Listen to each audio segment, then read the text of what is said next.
muito alto ainda, do Brasil, se eu não me engano, está em 200 e pouco, até menos que isso, mas é o menor. Então, na situação de penúria que a Argentina está, de desespero, né, andando na corda bamba, ainda assim consegue estar melhor do que esteve nos últimos tempos. E para quem gosta de ir para Buenos Aires, então dá para dizer, este é o momento. Este é o momento. Este é o momento porque o peso tá a preço de banana. Ô, Garrafinha, vamos homenagear aqui o maior técnico do Brasil, Tele Santana. Tele Santana era o cara, que treinador, magnífico. E a gente tá relembrando nessa semana o aniversário de morte do Tele. O Tele morreu exatamente no dia... Tô puxando pela memória, hein? Posso estar falando bobagem. Então vou pesquisar aqui. 21 de abril de 1900... Não fala. De 2006. 21 de abril de 2006. Rapaz, será que eu acertei? Vamos ver. 21 de abril de 2006. Você tá brincando? É. Tem data que a gente não esquece. Aniversário da morte do Tele.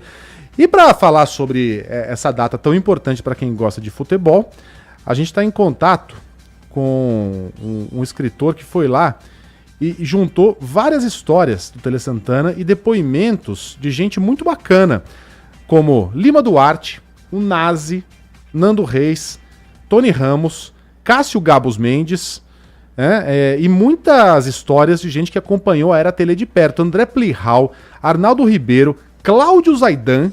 Agora entra o Team Bandeirantes aqui. Cláudio Zaidan, Milton Neves, Agostinho Teixeira, José Paulo de Andrade. E um depoimento emocionado do Muricy Ramalho. Fiquei chateado por não ter entrado nessa lista? Não posso dizer que não. Tinha que você falar, não, imagina, claro. Então já vou dar uma bronca aqui no Felipe Moraes, que foi quem juntou essas histórias todas. Felipe, bom dia pra você. Por que você não me convidou? Bom dia, Megali. Eu vou ser muito sincero, eu não sabia que você era São Paulino, porque senão com certeza você seria convidado. Obrigado. Mentiras sinceras me interessam. Mas é verdade mesmo. Eu sou ouvinte da Band há muito tempo, gosto muito do seu programa, tá, mas eu não sabia. Depois que eu fui saber, mas assim, vai ter uma segunda edição e aí com certeza você vai participar. Tô brincando, cara. Um mestre com carinho, o São Paulo da era Tele. Que histórias são essas? Como é que você coletou essas histórias dessa rapaziada toda? E o Agostinho vai participar dessa entrevista conosco, viu, Felipe? Poxa, que legal. Foi um bate-papo bem bacana com ele. Na verdade foi o seguinte, eu gosto de escrever e tal, e um dia resolvi escrever um livro sobre São Paulo, fui até o São Paulo, e o São Paulo me deu a ideia de escrever o livro sobre o Tele. Esse título era um capítulo do livro. E aí o pessoal do São Paulo falou, livro do São Paulo tem bastante, entra com esse. E aí eu voltei para casa, pesquisei bastante sobre a história do Tele, vi que dava para fazer um livro, e comecei a escrever. Para vocês terem uma ideia, esse livro, se eu fosse escrever tudo que eu escrevi, ele ia dar quase 900 páginas. Minha mãe. Eu tive que cortar bastante coisa, e aí concentrei só exatamente em 1990, 96, que é o período maior que o Tele fica, né? Ele começa um pouquinho antes, mas o livro concentra assim. Comecei a escrever, comecei a trazer muitas entrevistas aos jogadores, Raiz, Zete, e aí quando eu fui no São Paulo, o São Paulo falou, não, agora você precisa conversar com mais gente. Então aí que eu fui atrás dessa lista aí que você começou falando de Cássio Gabos Mendes, Tony Ramos, Nando Reis, e foram 32 entrevistas, eram para ser 40, mas aí começou, agendas não bateram, por exemplo, do Rogério Ceni a gente não conseguiu, por agenda dele, ele estava nos Estados Unidos com a seleção brasileira na época, e aí outros jogadores que por agenda também não conseguiram, mas foi um papo bem bacana aí com todo mundo, conhecer esse pessoal, estar aí na Band, conversar com o Zaidan, conversar com o Agostinho, foi muito bacana. Agostinho tá conosco. Agostinho, o que você contou sobre o Tele nessa conversa com o Felipe? Ai, meu Deus do céu, tudo bem, Megali? Bom dia pra você, pro Felipe, pro outro Felipe Garrafa nosso aqui. Você sabe que eu tava com medo de você perguntar isso, porque eu não sei o que eu falei. Não lembra? Eu não lembro. É óbvio que, assim, eu tava pensando agora, que vocês me chamaram para participar desse bate-papo aqui, que no caso de nós São Paulinos, na época do Tele, não sei se você concorda, Megali, a gente tava com o melhor técnico do mundo e a gente sabia disso. A gente sabia disso, O que depois disso passou a não acontecer mais com o São Paulo.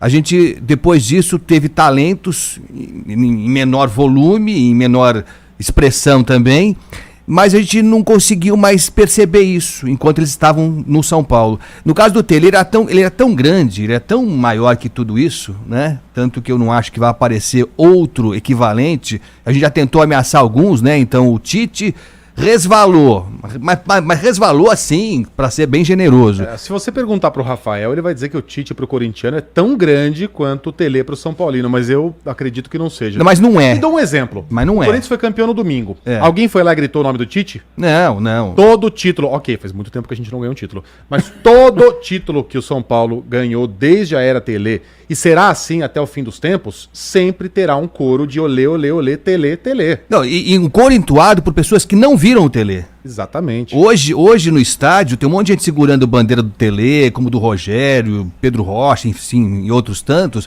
mas que não viram o Tele, não viram nem na seleção o Tele, mas sabem do mito, do tamanho que teve o Tele na seleção brasileira e no São Paulo. Agora, esse é um livro para São Paulinos, né, Felipe? Isso aqui fala muito mais do Tele do São Paulo do que do Tele da seleção ou do Tele do Palmeiras. Exatamente, mas eu tô assim bem surpreso com a quantidade de santistas, palmeirenses e corintianos que estão comprando o livro por ser o Tele. Obviamente é a história do Tele no São Paulo, né? Então eu conto um pouco da história do Tele, como técnico da seleção, a sua história pessoal, né, até o seu falecimento, então tem essa parte, mas assim, 90% do livro eu conto alguns detalhes do que o Tele representou para o São Paulo, como o Agostinho falou. A entrevista do Agostinho foi muito legal, porque ele deu o depoimento como torcedor mesmo, e o que ele falou agora, eu lembro dele ter falado na época do livro, que a gente tinha essa noção, que a gente ia para o estádio para ver o time do Tele jogar, e tem assim, coisas muito legais no livro, que tem depoimentos que eu consegui pegar que os jogadores e a imprensa não tinham falado. Então, por exemplo, quando eu fui entrevistar o Raí e o Zete, que tem livros contando 92, 93, a primeira coisa que eu perguntei, eu quero coisas que vocês não colocaram no livro, que vocês nunca falaram. E eles começaram a contar algumas histórias, o Moraci Santana contando várias histórias de como eles levavam carne para o Japão, como que eles fizeram a preparação do São Paulo no Japão. Então, é um livro bem bacana, porque ele não está recheado de coisas que todo mundo sabe. Eu até tentei evitar algumas coisas que todo mundo sabe. Por exemplo, que o Tele treinou o Cafu para o Cafu cruzar.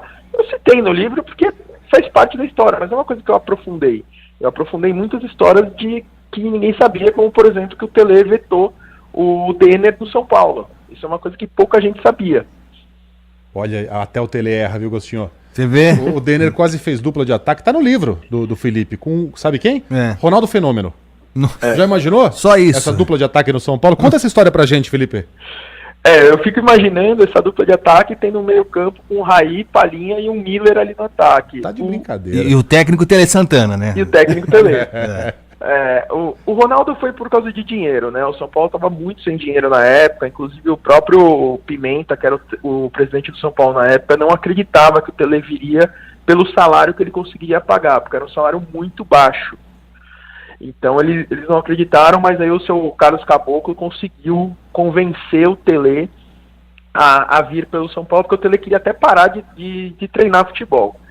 Então o São Paulo estava numa época muito sem dinheiro, e aí o Ronaldo foi oferecido por $10 mil, $15 mil, alguma coisa assim. Isso é uma história que o seu Calef e João Francisco conta, que está no livro. Acho que foi 10 ou 15 mil dólares, e o São Paulo não tinha dinheiro para isso.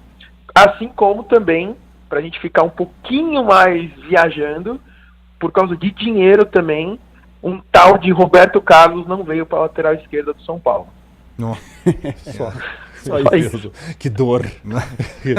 Eu tenho uma dúvida, viu, Felipe Megali e Agostinho. Eu tenho 23 anos, confesso que eu não acompanhei o Tele Santana e fico nessa do torcedor que nunca viu, mas se fosse no meu time eu iria também pela importância, pelo histórico que tem pro São Paulino. A gente a gente trabalha na imprensa e tudo mais, a gente tem um trato muito próximo com os treinadores, né? Você fala assim, e o Muricy Ramalho? O Muricy Ramalho é um cara que você faz uma pergunta errada, ele vai lá e te dá uma porrada. O Tite é um pouco mais calmo e fica às vezes é prolixo. O Tele era ranzinza. Como é que era o Tele? O Tele, ele, na coletiva, ele era um cara que o jornalista falava, tem que pensar umas 4 vezes antes de fazer a pergunta. Era ranzinza, né, Felipe? Era.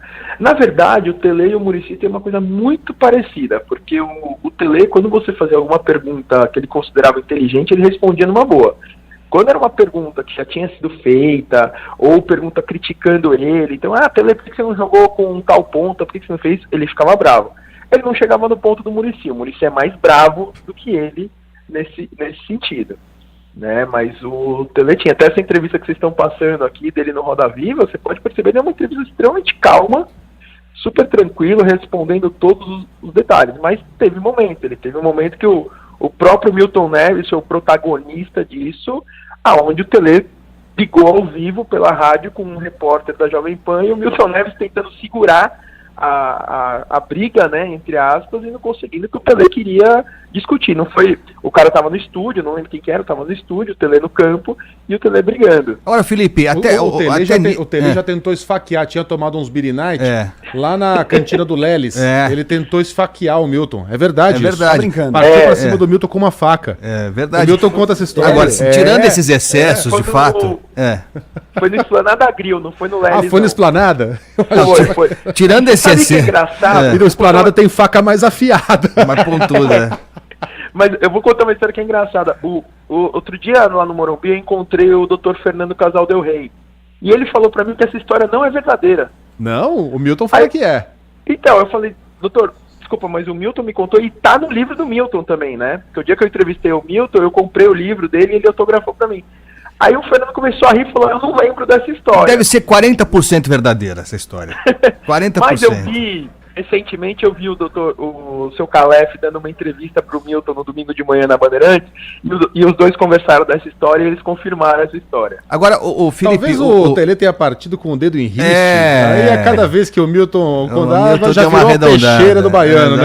Agora, você vê que o Tele, ele era diferente... Não, tô tirando essa história da faca aí e tal, mas essa história da entrevista dele, de não ser convencional, até nisso ele era diferente, né? Porque coisa chata que é a entrevista como regra, né? No final de jogo e tal, coisa mais óbvia, mais sem sal, até nisso ele era diferente, né, Felipe? Sim. Ele era um cara muito diferenciado, né? Na qualidade do futebol, no que ele pregava para o futebol. Você sabe que muita gente vem me perguntar como que ele estaria vendo futebol hoje. Eu acho que ele estaria muito chateado, porque todo aquele futebol arte que ele sempre pregou, hoje não tem, né? Tudo aquilo, mas o cara pregou o futebol arte 82 e não ganhou. Eu tive a honra de compartilhar 2 anos da minha vida com o Sócrates. E eu conversava muito com o Sócrates sobre isso. E o Sócrates falava pra mim, Felipe, se a gente jogasse mais 2 meses aquele jogo, a gente não ganharia, coisa que do futebol. E aí o Tele, 10 anos depois, ele cria o que eu brinco, que é a Mona Lisa dele, que é a grande obra-prima, ele faz no São Paulo, quer dizer, ele perdeu em 82 para a Itália na Espanha, e depois em 92, 93 ele é campeão do mundo contra o espanhol e o italiano. Então ele dá a volta por cima, né? Mas você sabe de uma coisa, a derrota em 82, que acho que foi a última seleção que eu torci pra valer. Depois disso eu desencanei, falei, não vou sofrer mais por isso não, até porque não vale tanto a pena. Mas até a derrota, mesmo a derrota, do jeito que foi, e aquela seleção ficar marcada do jeito que ficou, perdendo, isso mostra como era grande, né? Como era grande. Deixa eu interromper vocês, que agora a conversa vai ficar boa. Tá conosco o Milton Neves, que quase foi esfaqueado. Fala, Milton, bom dia. Ô, Luiz Guilherme Megali, boa tarde pra vocês, pros amigos da Bandeirantes. Falar do Tele Santana, né? Tele Santana uma vez quase me deu uma facada num Mas restaurante. É verdade, Milton, o Casal Del Rey falou pro nosso entrevistado aqui que não foi bem assim. Não, ele estava bebinho. O Antônio Freitas, que o senhor conhece muito bem, estava do meu lado, entendeu? E o Tele de frente, e do lado o Fernando Casal Del Rey, encostadinho no Tele com a camisa vermelha, e a esposa do Fernando Casal Del Rey. Carlos Alberto Torres, Osmar Santos e sua então esposa, Calef, João Francisco Neto, e por aí. Era uma mesona grande ali num restaurante que não tem mais Esplanada Grill, e eu cheguei e sentei de frente a ele, porque eu estava falando que ele estava com ciúme na rádio, que ele estava com ciúme do Parreira, porque o Parreira botava o Erivelton, ponta esquerda, que mora lá em Alfenas hoje, botava ele de titular na seleção brasileira e no São Paulo era reserva. Aí quando eu fui sentar, estava dobrando o corpo para sentar, o Tele fica assim ele se levanta um pouquinho, fica meio com o corpo dobrado e uma faca sem ponta, uma faca uruguaia, uma faca especial que o restaurante tinha lá. Fala agora que eu tô com o ciúme do Parreira, fala, zunia aquilo na minha cara. O Antônio Freitas tá aí, vivíssimo. Fernando Casal del Rey puxou o Tele Santana pela cintura e botou ele sentado de novo. Era uma mesona grande, de madeira maciça, e com assentos sem encosto, entendeu? Então o Fernando Casal del Rey, do lado da esposa dele, puxou o Tele pela cintura e ele sentou. Mas já tinha tomado umas 3 caipirinhas lá, viu? E desde então o Milton só vai em restaurante japonês agora. Só tem palitinho, não tem faca. Então, aí tivemos que sair da mesa, eu e o Antônio Freitas, fomos lá pro fundão. Aí o Julinho Bordon, que hoje está no céu, porque era a festa de aniversário do Julinho Bordon. Tava lotado a esplanada grill da Doc Lobo.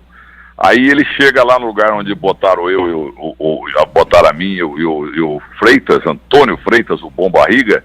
Aí o Julinho chega e fala, mas Milton Neves, pô, você quer acabar com a minha festa? Eu falei, não, pô, quem é o Tele que tá querendo acabar com a minha vida? É sério isso. O Fernando Casal del Rey, gente boa, ele era o titular do São Paulo, como diretor, e o auxiliar dele, o adjunto dele, era o Calef João Francisco Neto. Está todo mundo vivo aí. Foi exatamente assim, cara. Durou uns 8 segundos, mas eu fiquei com aquela faca no nariz ali, velho. Tá louco. Mas facadas à parte, Milton, foi o melhor técnico do Brasil? Não, porque a morte aumenta o talento também, né? Sem dúvida, ele foi maravilhoso, um homem muito sério, desconfia-se de vários técnicos do mundo em convocações, com ele nunca absolutamente houve nada. Tele Santana chegou no hospital lá, dirigindo e saiu num caixão. Ele era um homem muito sério e ganhava pouco, viu? Ele ganhava muito pouco dinheiro em relação ao que se ganha hoje aí. Agora, o que acontece é o seguinte, gente, ele perdeu a Copa de 82, ali houve questão de sorte também, mas ele errou na quarta zaga. O Luizinho Mineiro, nosso conterrâneo lá, o Luizinho era um jogador bom, técnico, muito bom, então mas cometeu pênalti, cara, aquele jogo com a União Soviética lá, que a gente virou o jogo com o Éder e com o Sócrates, e o juiz roubou pra burra a União Soviética, o Tchengelia fez um gol 2-1 para eles quando o Brasil empatou e anularam o gol do Sengelia, o Sengelia, cada um falava o nome, e ele escalou o Luizinho naquele jogo cometeu 2 pênaltis não marcados. O titular tinha que ter sido o Edinho, e ele errou no gol também. Valdir Pérez Arruda, o tremendo do bom caráter, grande goleiro, mas o Leão, antipático, mas o Leão era o melhor goleiro do Brasil.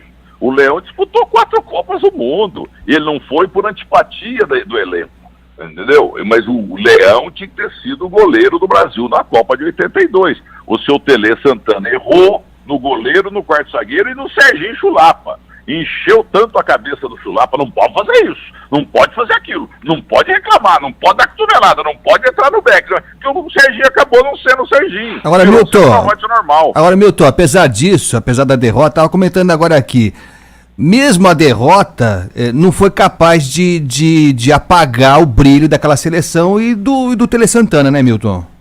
Não, sem dúvida, porque ele foi aplaudido pela crônica esportiva do mundo inteiro. Brasil. Mas o Brasil, gente, só ganhou de galinha morta. Dá uma olhada com quem a gente jogou, cara. A gente ganhou da Escócia, de Nova Zelândia, sei lá quem. Ganhamos da Argentina que tava estrepada. E outra coisa, vamos parar de hipocrisia. É muito melhor ganhar a Copa do Mundo com o Parreira, entre aspas, jogando um futebol feio, 94, que perder a Copa discordo. 82. Você me desculpa. Fala com o Guardiola, se ele acha isso. Fala pro Pepe Guardiola. Quem é Guardiola, rapaz? O Guardiola é o Milton Buzeto com grife. Entendeu? O que acontece é isso. Futebol é disputa, é competição. É nação contra nação. Então é muito melhor você ganhar com o Parreira, teoricamente jogando feio. Gente, como é que jogou feio com o Romário, o maior jogador do mundo? Tem que colocar o Carille na seleção, então. Então o Carille pra seleção. É muito melhor você jogar feio e ganhar do que jogar bonito e perder, entendeu? O Brasil 82 ficou essa áurea aí de sucesso, então o Tele Santana, maravilhoso, errou no gol, no quarto zagueiro e no Serginho Chulapa, entendeu? Encheram a cabeça do Serginho Chulapa, que não podia fazer nada. O Serginho Chulapa, sem dar cotovelada, sem gritar com o Beck, sem dar carrinho e tal, ele não era o Serginho Chulapa, ele era fazedor de gols, jogou nada na Copa do Mundo em relação ao que ele sabia. Então o Tele Santana errou. Agora o Edinho tinha que ter sido titular, pelo amor de Deus, e o Leão também. O Leão nem foi para a Copa do Mundo, tá errado. Eu ganharia a Copa do Mundo com o Edinho, com o Leão e com outro centroavante aí. Entendeu? E olha, a história, e o Fernando Causal da Rei pode estar enganado, hein, Fernando? Foi exatamente assim. Você que puxou o Tele pela cintura no Esplanada Grill lá da Doc Lobo, senão ele teria cortado a minha face. Um abraço pra vocês. Abraço, Milton. Até a próxima. Milton. Daqui a pouquinho o Agostinho parte com uma faca pra cima do Milton. O Milton falando que o Tele errou. Peraí, tudo tem limite. Cadê o Agostinho? Na nossa cara? Diga lá, Agostinho. Ah, tá de brincadeira, né? Milton, Mas esse é um brincalhão, né? Esse é gente fina. Gente, o papo tá ótimo. Ficaria aqui até amanhã, mas a gente tem compromissos comerciais. Exatamente. E a notícia não para. Felipe, obrigado pela participação aqui no 90 Minutos. Coloca no ar de novo, Garrafinha, o livro do Felipe. Ao mestre. Queria agradecer vocês a oportunidade. Obrigado, Garrafa, aí, que me deu essa oportunidade. E para aproveitar, queria mandar um beijo para Fernanda, minha filha, né, que participou aí do livro efetivamente, tem foto dela, tá? Tem quantos anos? Ela. Foi feita com 8 anos. Mandar um beijo para minha mulher, a Maia, também, que mandou uma mensagem que já tá ouvindo aqui também. A Fefe tá com 8 anos, já é São Paulina, já foi batizada, tá aí no livro, participou. O Megali, não faz comentário óbvio, vai. Não faz comentário óbvio, por favor. Comentário óbvio? São Paulina? Não, 8 anos, vem cá. São Paulina. Por quê? Nunca viu, né? Eu vi um meme lá, a gente tem que rir das nossas desgraças, né? Ela se sobrou pra gente. Se você viu essas coisas é porque tá ficando velha. Tinha uma Colinos, uma ficha telefônica, um não sei o que lá, e uma tela, São Paulo campeão. Isso mesmo. Exatamente. Eu tô falando isso porque a minha tem 6 e tá se bandeando lá pro outro lado do muro da Barra Funda. Tá querendo virar palmeirense. Depois você me dá umas dicas. Mas aí. Isso, a autoridade do pai tem que prevalecer, né? Faz o batismo tricolor, depois leva no estádio, você vai ver. Muda rapidinho. Eu levei 2 vezes. E levei em 2017. E no ano que a gente tava naquela draga, eu consegui levar em 2 jogos que a gente ganhou contra o Vitória. Fez até uma matéria, tá no YouTube. Vitória, tá no YouTube. Coloca lá, Megali Filha. Eu fiz matéria pro Café com Jornal. Vitória 1-0, Sport 2-1. E nem assim a bichinha virou São Paulina. Hoje ela diz que torce pros 2, o que já é um ganho. Agora eu preciso eliminar o verde da equação. Ô Felipe, obrigado pela entrevista aqui. Um abraço pra você, meu velho. Obrigado, pessoal. Um abração, tchau. Já que tá valendo, então, memes contra o São Paulo, pra quem tá nos acompanhando no YouTube, é só acessar e ver a imagem. Pra quem tá no rádio, eu descrevo. Foto do King Kong no último título do São Paulo. Macaquinho, é um macaquinho. Um chimpanzézinho pequenininho. Gostinho, obrigado pela participação. Obrigado a vocês pelo convite. Até mais. Abraço.